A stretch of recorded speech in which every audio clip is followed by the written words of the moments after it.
Hey, what's up guys, it's DarkArmedDuelist and today doing a Master Duel Floowandereeze deck profile. So I'm really excited to do this for you guys because this deck is an extremely consistent deck that's currently one of the best decks to play in Yu-Gi-Oh! Master Duel. So without further ado guys, don't forget to like, comment, subscribe, hit the bell in there so you can become part of the notification squad, and definitely check out the Patreon down in the description below for all those awesome rewards, like getting your name description in every single video, getting it signed cards in the mail, and even getting to request a deck profile every single month to your Patreon. So without further ado, let's get straight on into this. So first off, we're playing 2 copies of Pinson. Pinson is an insanely powerful boss monster. It has the ability, if this card is tribute summoned, you can add a Floowandereeze spell or trap from your deck to your hand. Then immediately this effect resolves, you get to normal summon 1 monster from your hand.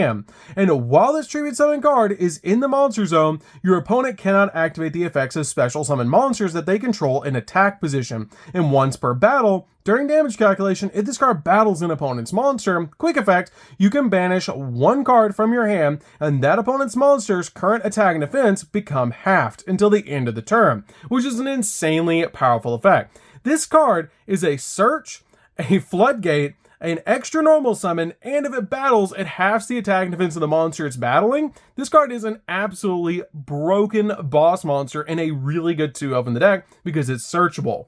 We then play a single copy of Ryza. Ryza is a really good 1-of the deck, but you only need a single copy of Ryza in this build, but this card's really good at bouncing cards off the field. We then play a single copy of Apex Avian. Apex Avian's a definite 1-of the deck because it is a walking negate, and it's super easy to put back on your field once you bounce this card to your hand to be able to negate a card. We then play 3 copies of Rabina. Rabina is a definite 3 of the deck and the best card to be able to open up in your hand. Now this card is really good because of its unique ability that if this card is normal summon, you get to add a level 4 or lower wing beast monster from your deck to your hand. And then immediately this effect resolves, you get to normal summon a wing beast monster, which is a really cool thing about this card. Now all your low level Floowandereeze monsters actually share the ability that if this face-up card would leave the field, you banish it instead, and it also shares the ability if a winged beast monster is normal summoned to your field while this card is banished, you can add this card back to your hand, which is really a great effect. We then play 3 copies of Eaglin. Eaglin has the ability, if this card is normal summoned to your side of the field, you get to add a level 7 or higher wing beast monster from your deck to your hand, then you immediately get to normal summon after the effect is resolved, which is really cool. We then play a single copy of Stria. Stria is a really good 1-of the deck, but you only need a single copy of Stria. Stria has the ability, if this card is normal summon, you get to target 1 card in either player's graveyard and banish it, then you get to normal summon a winged beast monster. We then play a single copy of Toucan. Toucan's a good 1-of as well in here, just like your copy of Stria, but it has the ability, if it's normal summon, you get to target 1 of your banished Floowandereeze cards and add it back to your hand, which is a great effect to be able to recover cards like your copies of Pinson or any of your other banished Floowandereeze cards. We then play 3 copies of Dimension Shifter. Dimension Shifter is a great hand trap in this deck because you want your Floowandereeze cards to get banished so that you can recover them back. But also, this card can shut down the opponent, which is why this card is so good in this deck. It has the ability, if you have no cards in your graveyard, quick effect, you can send this card from your hand to the grave, and until the end of the next turn, any card sent to the grave is banished instead, which is a crazy awesome effect for this card to have. We then play 3 copies of Ash Blossom. Ash Blossom is a definite 3 on the deck to be able to stop the opponent from touching the deck. We then play 3 copies of Maxi. Maxi is really good in this deck overall because it's currently at 3 in Yu-Gi-Oh! Master Duel, which is really insane that this card is this good. Because every time your opponent special summons after you discard this card, you actually get to draw a card during that turn, which is really good and a really awesome card because if your opponent doesn't stop special summoning, you get to keep drawing cards. Or it just turns off their entire turn, which is really cool because they have to stop special summoning because they don't want you to keep drawing cards. So that's it for the monsters, guys. Let's get into the spells. So for the spells, guys, we're going to be playing a single copy of Terraforming. Terraforming is really good in the deck because it lets us add our copy of Map from deck to hand. We then play a single copy of Crossout Designator. This is in the deck to stop our opponent from Ash Blossoming us when we summon out our copy of Urbina. It's just a really good card overall at 1 in Master Duel. We then play 2 copies of Called by the Grave. This is also to stop hand traps, but it's really insane this card is actually at 2 in Master Duel. It's just really good overall in this deck. We then play a single copy of Unexplored Winds. Unexplored Winds is searchable, and it's really good because it has the ability to conduct a tribute summon that requires 2 tributes by sending a monster that you control and a card that your opponent controls to the graveyard instead of tributing the monsters that you control, which is really cool for this card to be able to do that. It's just really insane that you basically just tribute your opponent's spells and traps or their monsters, turning your copies of Impin not only into a floodgate, but also kind of sort of like into a kaiju, which is really cool that you get to keep.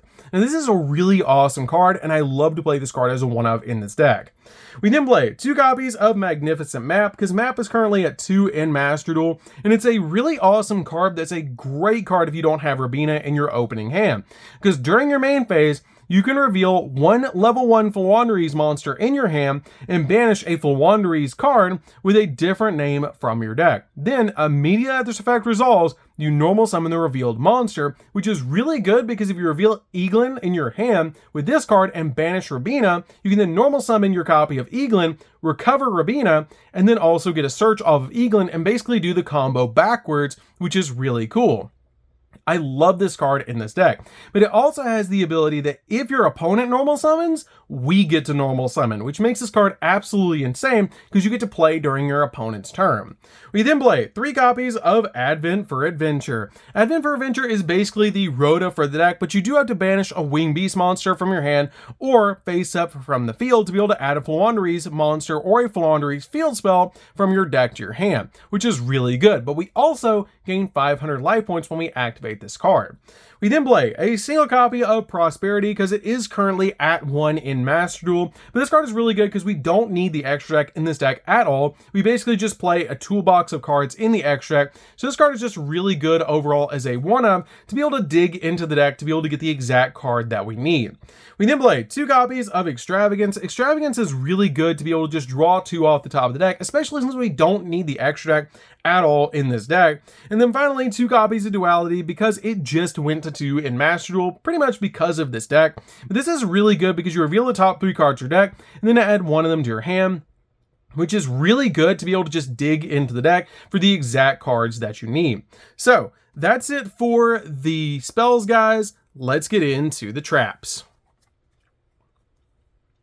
So for the traps, guys, we're going to be playing a single copy of Floowandereeze and the Dreaming Town. This card gives us an additional normal summon, which is super good, because during the main phase, immediately this card resolves, you get to normal summon a level 4 or lower Winged Beast monster, which is really good because you can flip this up during the opponent's turn and normal summon during their turn. It also has the ability that if you tribute summon a level 7 or higher monster while this card's in your graveyard, you can banish this card and then change all monsters that your opponent controls to face down defense position, which is insanely powerful that you can basically use that effect to massive Book of Moon your opponent's monsters.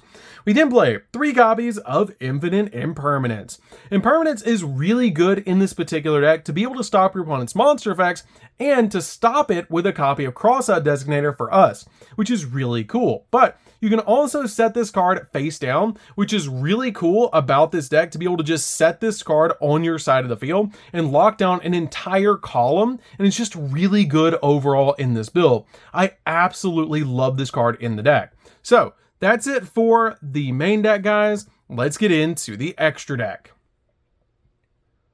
So for the extra deck, guys, the extra deck is basically just toolbox of a bunch of cards that we're going to be playing to be able to summon 4 options. So we're going to start off with 2 copies of Assembled Nightingale. Assembled Nightingale is really good because depending on the amount of XZ materials depends on how many times this card can attack, and it can also attack directly, which is really cool. And depending on the amount of XZ materials depends on what its attack is, and for every XZ material this card has, it gains 200 attack points. We then play a single copy of Robin. Robin's also a really good option option that you can summon out to your side of the field, but we don't summon all that many cards from the extra deck. But this is one of the really good options. We then play a single copy of Fucho. Fucho is really good as a one-of in this particular deck because it's unaffected by other card effects, and once per turn, quick effect, you can detach 2 materials from this card, and for the rest of the turn, this card cannot be destroyed by battle, and also you take no battle damage from cards involving this card, which is really good just to throw this card in defense position as a little bit of protection just in case you need it. It's basically an additional bird. We then play a single copy of number 13. Number 13 is a good one-of in this particular build, along with our copy of number 31. These are just basically options for this deck that you can summon if you need to, but you usually don't actually summon out these cards.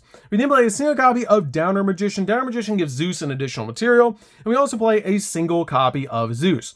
Zeus is really good in the deck and a card that we do summon every so often off our copy of Assembled Nightingale, and then our copy of Downer, and then Zeus to be able to board wipe the field. It is rare, but it does come up. We then play a single copy of Access Code Talker. Access Code Talker is an option. You're usually not summoning it, but it is an option if you want to summon this card.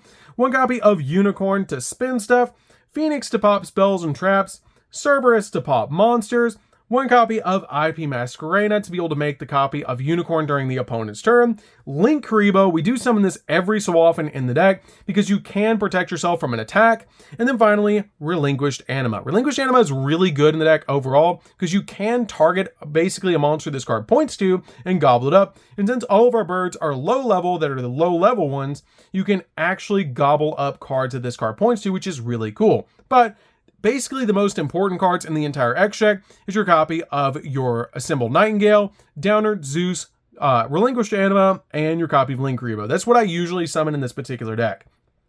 So, that's it for the deck, guys. I hope you did enjoy it. It's really fun to be able to play. If you guys have never played Floowandereeze before, it's just really, really fun. It's a super fun deck to be able to play with just how easy it is to lock down the opponent. And it's just a really consistent deck. So, anyways, guys, this is DarkArmedDuelist. Don't forget to like, comment, subscribe, hit the bell in there so you can become part of the notification squad. And we'll see you guys in the next video. See you later, guys.